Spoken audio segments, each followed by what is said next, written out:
Please, please. Thank you, Deborah. Thank you, BET. Thank you, Nate Parker, Harry, and Debbie Allen for participating in that. Before we get into it, I just want to say, I brought my parents out tonight. I just want to thank them for being here, for teaching me to focus on comprehension over career, that they make sure I learn what the schools were afraid to teach us, and also to thank my amazing wife for changing my life.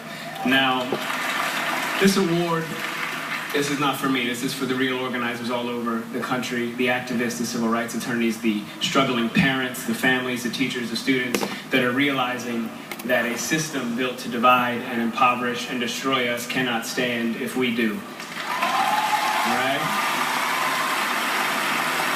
It's kind of basic mathematics. The more we learn about who we are and how we got here, the more we will mobilize.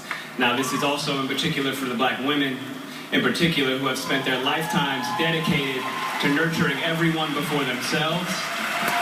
We can and will do better for you. Now, what we've been doing is looking at the data, and we know that police somehow manage to de-escalate, disarm, and not kill white people every day. So what's going to happen is we are going to have equal rights and justice in our own country, or we will restructure their function and ours.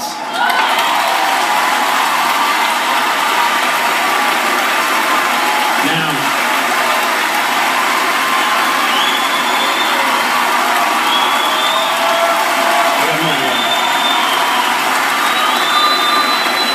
yesterday would have been young Tamir Rice's 14th birthday.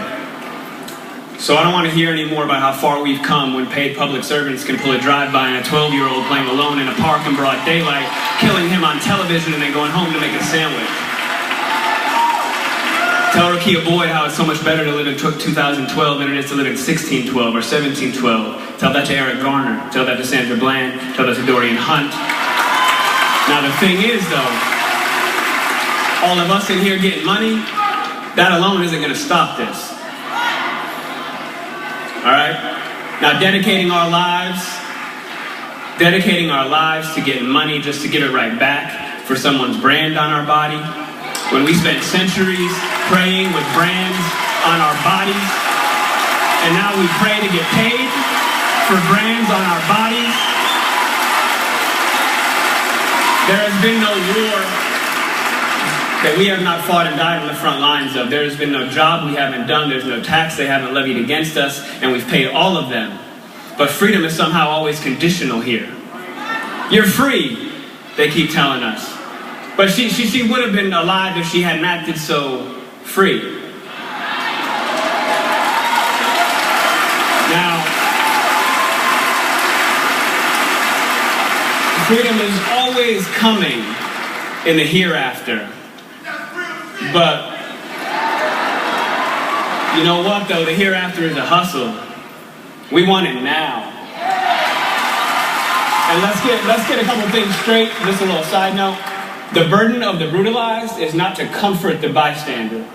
That's not our job, all right? Stop with all that. If you have a critique for the resistance, for our resistance, then you better have an established record of critique of our oppression.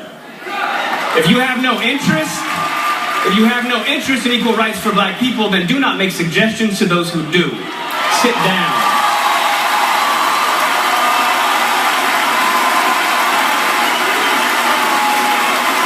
We've been floating this country on credit for centuries, yo. And we're done watching and waiting while this invention called whiteness uses and abuses us, burying black people out of sight and out of mind while extracting our culture, our dollars, our entertainment like oil, black gold, ghettoizing and demeaning our creations, then stealing them, gentrifying our genius, and then trying us on like costumes before discarding our bodies like rinds of strange fruit. The thing is that just because we're magic doesn't mean we're not real. Thank you.